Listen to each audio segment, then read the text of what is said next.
The New Orleans Saints' initial 53-man roster is set, but more changes are expected on the way. We're going to talk about who originally makes the team, what changes could be coming, and more of the big stories that you need to know on today's episode of Locked On Saints. You are Locked On Saints, your daily New Orleans Saints podcast. Part of the Locked On Podcast Network, your team every day.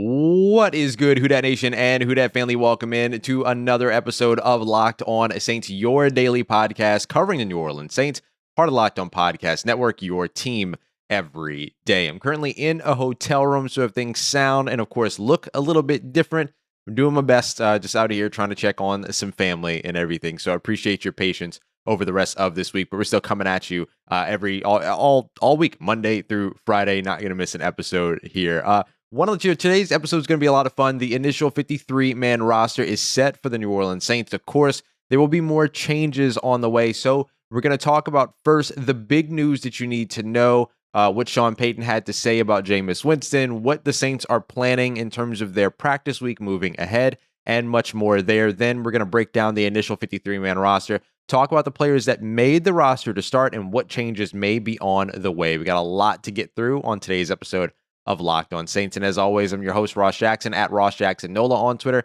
co-managing editor over at CanalStreetChronicles.com, and your Tuesday co-host over on the National Locked On NFL podcast. We got all that and a little bit of land yet for you on today's episode of Locked On Saints, your team every day.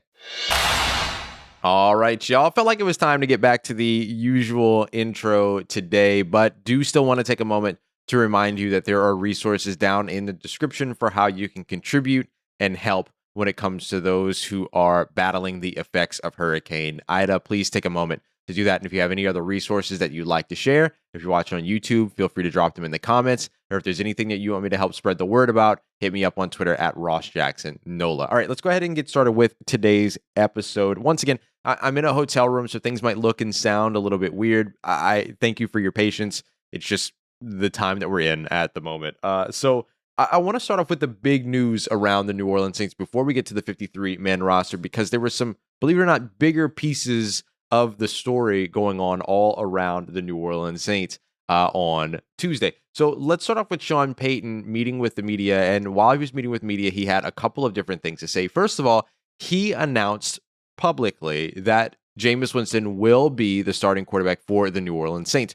Remember when we talked about this last week when the news broke, we were saying, hey, not anything official yet from the organization, but now we do have an official notification from the organization that Jameis Winston is the starting quarterback for the New Orleans Saints in 2021, and also that Taysom Hill will continue to play his many roles in the offense, though Sean Payton did say that that did not factor into the decision of Jameis Winston winning the job. He credited Jameis Winston for the job that he did in competing and said that they are very excited to continue to move forward. I, too, am very excited for them to continue to move forward with Jameis Winston as their starting quarterback, because if nothing else, one way or another, it's going to be a very entertaining season. Next up, I want to talk a little bit about the Saints expecting to continue their practices away from home. There were some reports saying that they were going to be away from New Orleans for the next month or so. The next place that they stop after today is actually going to be TCU, Texas Christian University, the Horned Frogs. They have reached a deal with the New Orleans Saints to make their venue, their facilities available to the Saints. So that was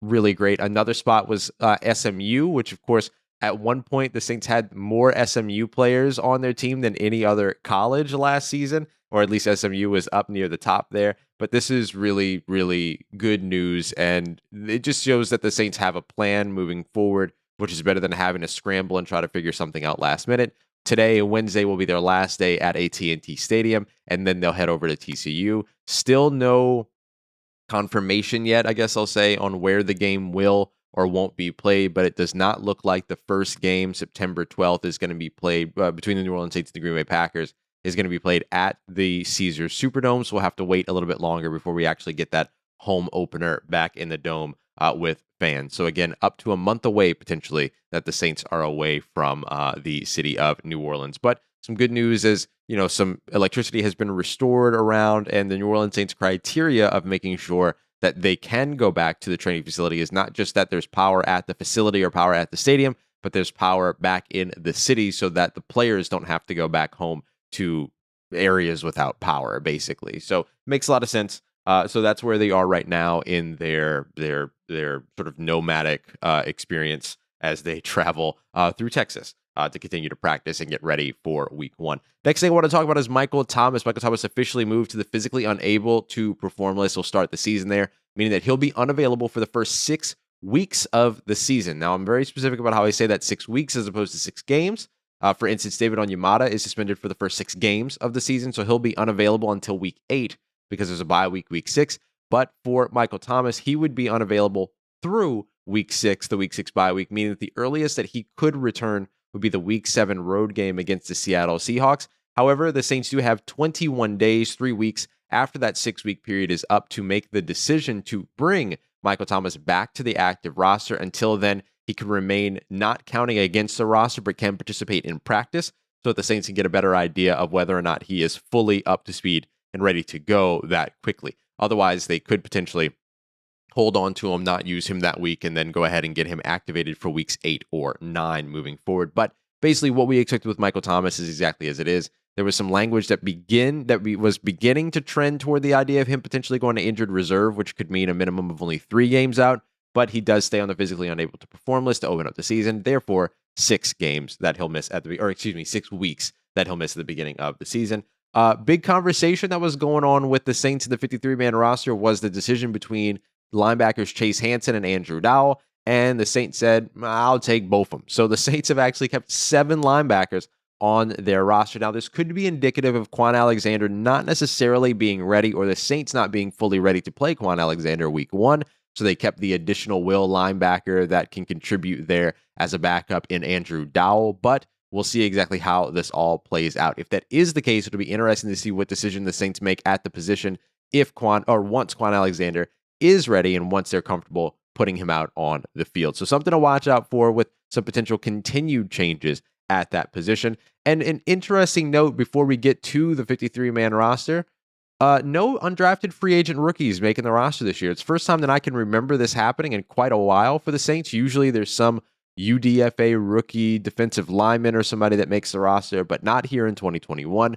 Bryce Thompson looked like he could have been the guy, but unfortunately he was waived injured during the 80-man cutdowns. And so with that being the case, the Saints had no undrafted free agent rookies to keep around on the roster. So just an interesting note, but still some players of note making the roster that were former undrafted free agent rookies. We'll talk about those players and go through each position quickly to get you caught up on the initial 53-man roster as we continue on with today's episode of Locked On Saints. Thank you so much for being here. And of course, today's episode is brought to you in part by our good friends over at betonline.ag, the fastest and easiest place to place all of your bets when it comes to all of that sporting action that you want to get in on. So whether it's win totals, whether it's individual games, player props for end of the year awards, whatever it is that you're looking for, BetOnline has you covered. They've also got a $500,000 mega contest, the world's largest $200,000 survivor pool, and a big kickoff competition as well that's set up for the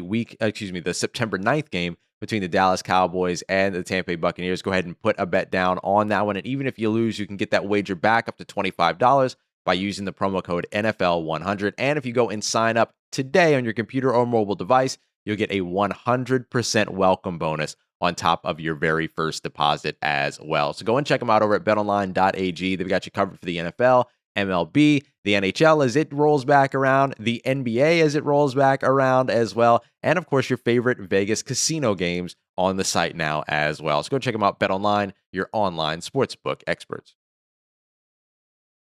All right, family, continuing on with today's episode of Locked On Saints. First of all, for today, we're going to run through the 53-man roster. No visual graphics for this one, but we're just going to run through these pretty quickly. Not a lot of surprises here, but we're going to talk about what some of those surprises are. And then to wrap up the show, we're going to talk about some upcoming moves that you can expect. So we'll spend more time on some positions than we'll spend on others, such as, for instance, to open us up here, the quarterback position. Don't have to spend a lot of time on this one. The Saints keeping 3 quarterbacks, Jameis Winston, Taysom Hill, and Ian Book. Although there were some reports that Trevor Siemian could potentially find his way back to the New Orleans Saints, but it sounds like the Atlanta Falcons could potentially be interested in him, as well as they look for a veteran backup quarterback to back up Matt Ryan. Seems like they're not very comfortable with just having Felipe Franks. Right now they're carrying 3 quarterbacks, which seems unusual for Atlanta. Carrying 3 quarterbacks, not at all unusual for the New Orleans Saints, especially with Taysom Hill playing multiple roles on offense. So we'll see exactly how that position continues to shake out.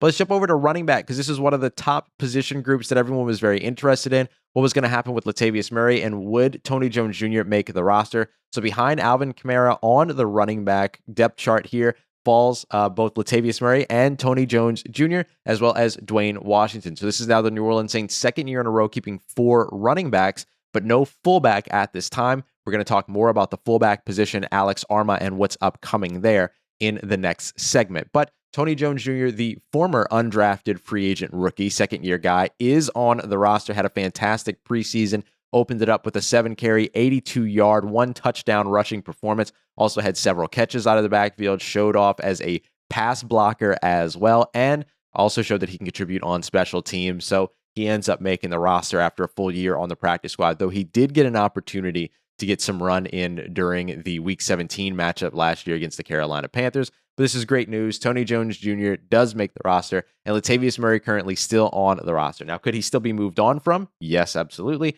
But as we've said here on Locked On Saints before, it seems more likely that Latavius Murray is going to be your running back 2 going into 2021. Now, let's look at the wide receivers. Marquez Callaway, Traquan Smith, Deontay Harris, Ty Montgomery, and Lil Jordan Humphrey. This one seemed pretty simple. It was basically exactly as we predicted. The only difference was Aesop Winston not making the roster, and I thought that he might, based upon his ability to return and be a factor in the return game in case the Saints do lose Deontay Harris at any point this season. But there have been some rumblings that maybe he comes back to the practice squad, so something to watch there. Deontay Harris presently not suspended, and the NFL did publish their list of suspensions.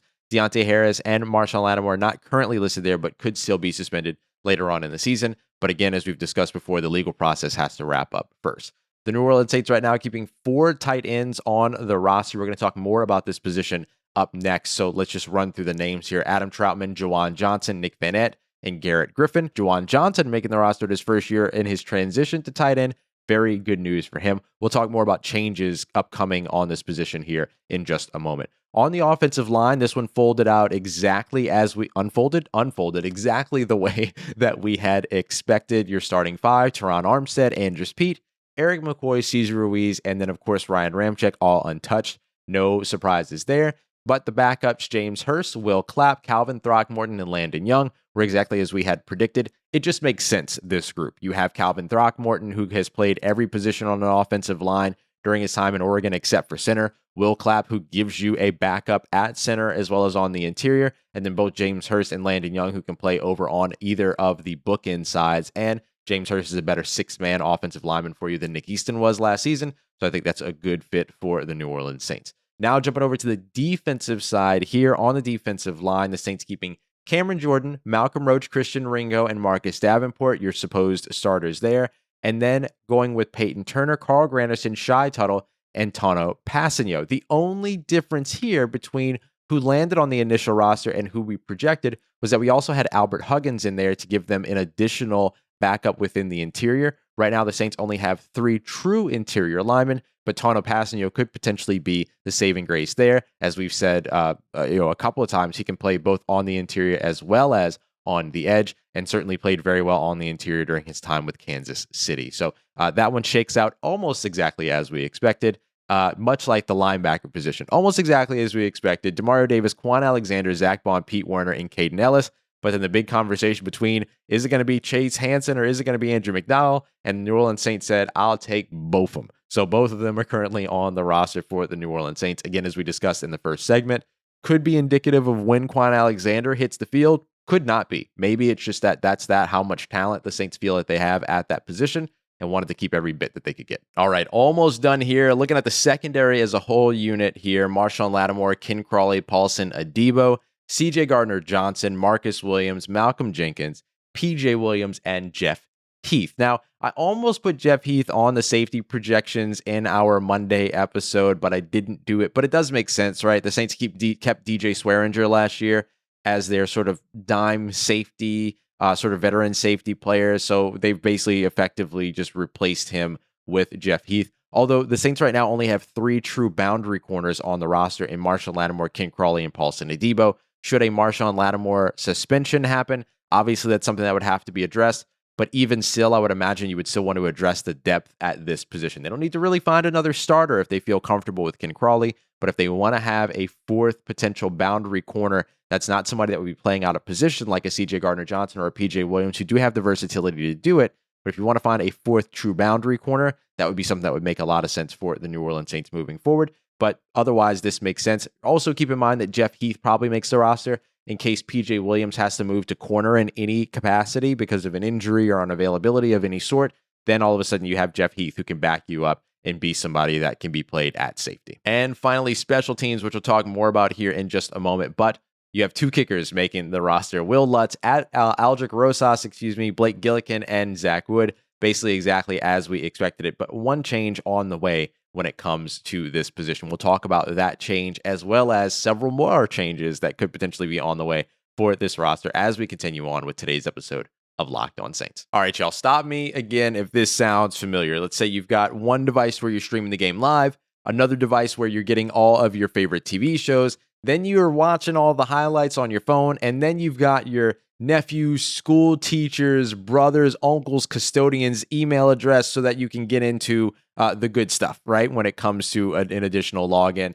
Let me tell you how to get rid of all of that and get your TV together. It's with our good friends DirecTV and DirecTV Stream in particular. This is great. Basically, it's going to take everything that you need in terms of live TV, on demand, whatever it is that you're looking for, and puts it together like never before so that you don't have to battle around with when is somebody else logged in and all this other stuff. Get rid of all that and go ahead and get all of the sports, movies, and TV shows all in one place that you're looking for. That means no more juggling remotes, no more trying to figure out schedules, and no need to buy another device ever. And best of all, there's no annual contract at all. So get rid of all the clutter and the confusion and get your TV together with DirecTV Stream. You can learn more at directtv.com. Once again, that's directtv.com.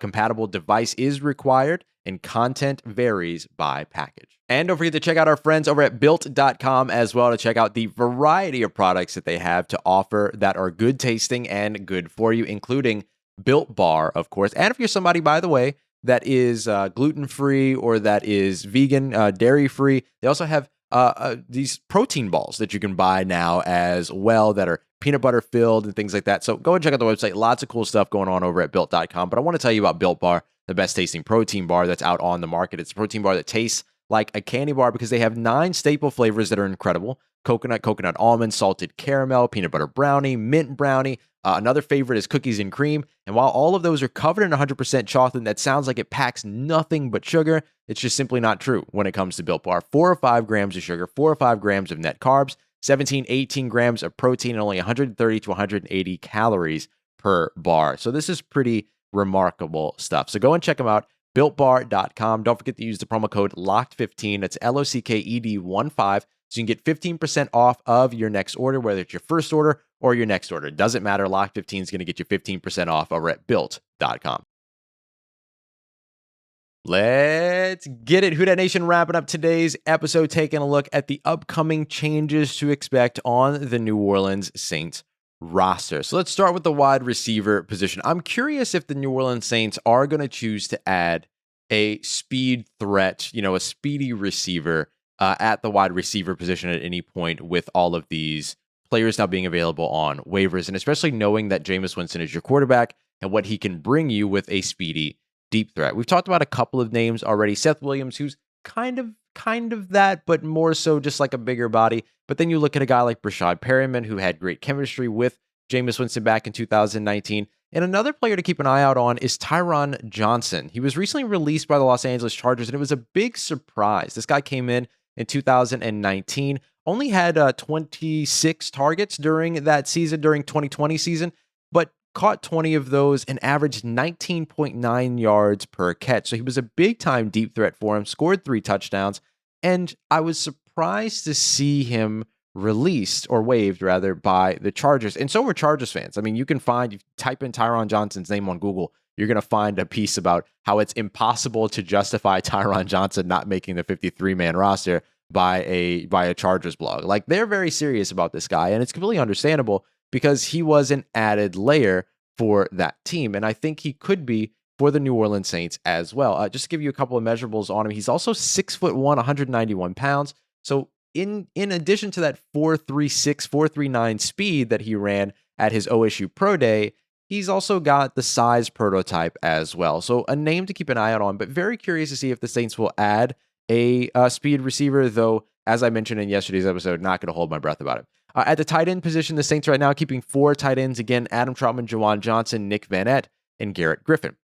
Now, here's where we're going to get back around to fullback as well, because there are a couple of different shifts that could happen here. Adam Trautman did avoid major injury, according to reports, and his MRI as well, but doesn't mean that he won't miss time, right? So if he's going to miss 3 games or more, or that's the expectation, they could potentially move him to injured reserve, which would then open up the spot to bring back Alex Arma, as the Saints are currently not carrying a traditional fullback on the roster. So that would be one way for Alex Arma to find his way back to the roster through the tight end position. The other would be Nick Vannett. Nick Vannett was injured in the same game as Adam Trautman. If Nick Vannett is going to be out, the expectation was 2 to 4 weeks from that time. So he should be out potentially through week 1. But if there's an expectation that he'll miss more than that, then he could potentially be a candidate to move to injured reserve, either in addition to Adam Trautman or in place of Adam Trautman. Now, if for any reason Alex Arma doesn't make it back to the roster, then expect Garrett Griffin to potentially be active on game days and taking some of those fullback / H-back hybrid snaps. And then, of course, you could potentially see Taysom Hill do that as well. All right, let's jump over to some of the big questions over on the defensive side. We'll start with the linebacker position. Again, does carrying 7 linebackers indicate that the Saints are not prepared to put Kwon Alexander out on the field week 1? Obviously, we'll find out week 1, maybe sooner if we get the opportunity to ask the question about it. But it is an interesting choice, right? Look, I thought that Chase Hansen was going to be the one to make the roster between Chase Hansen and Andrew Dowell, just based simply on the fact that Chase Hansen, is more of a Mike linebacker, middle linebacker, and the Saints didn't have any depth there. But I really wanted Andrew Dowell to make the roster, so I was glad that it worked out this way. But now it's just going to be interesting to see what it is that constitutes one of them being released or someone being released if the Saints have to cut down from 7 to 6. So if this is in preparation for Kwon Alexander not being available or potentially not being available to open up the season, then you could potentially see a move made at this position once they do have further clarity when it comes to Kwon Alexander. It could also just simply be, again, that they just want to maintain this talent. Luckily, the linebacker position has gone from a position that we looked at and thought this position got devastated for the New Orleans Saints, and they haven't found any way to really find a complementary piece to Demario Davis, and now all of a sudden they found 6 of them to line up behind Demario Davis. So not a bad situation for the New Orleans Saints at all. Over on the defensive side, to continue on, just want to talk a little bit more about the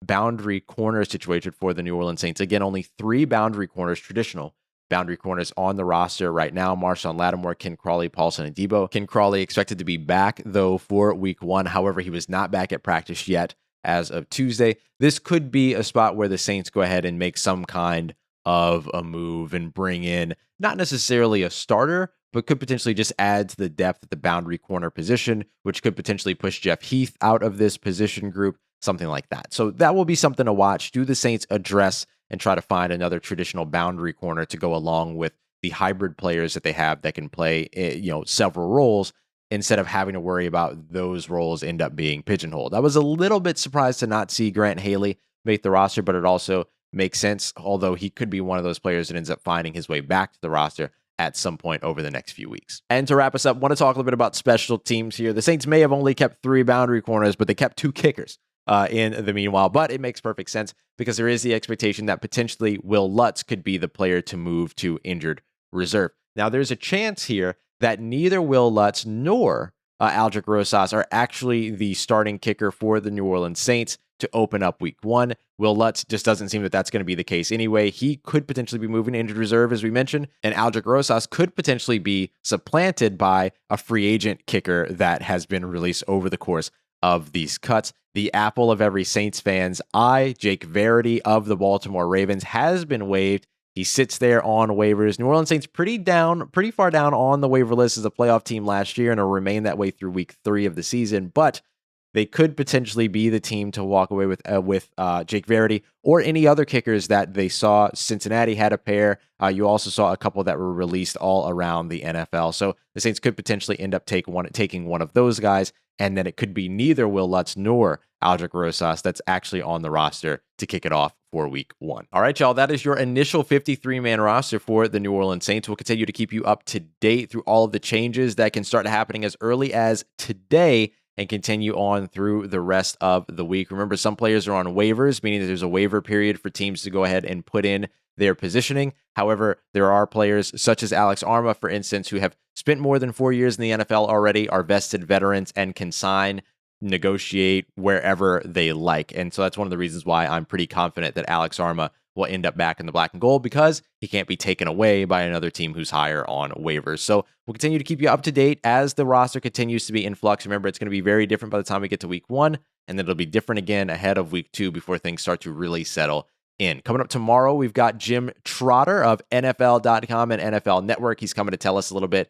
about how he feels about Jameis Winston and the New Orleans Saints in 2021. And then we'll wrap up the week on Friday with a quick look at all of the changes that have happened across the roster and get you up to date on what the roster looks like at that point. Appreciate you as always, y'all, for being here. Once again, y'all stay safe. Let me know if you need anything at all. Share resources with one another and check out the resources in the description so that you can be helpful for those who have been impacted by Hurricane Ida. I appreciate y'all very much. Much love to you. And as always, for everything in between these episodes, you can always reach out on Twitter at Ross Jackson, NOLA. Hit me up. Let me know how the family's doing. Let me know how you're living. Let me know how your mom and them. Trust you, that nation. I'll holla at you.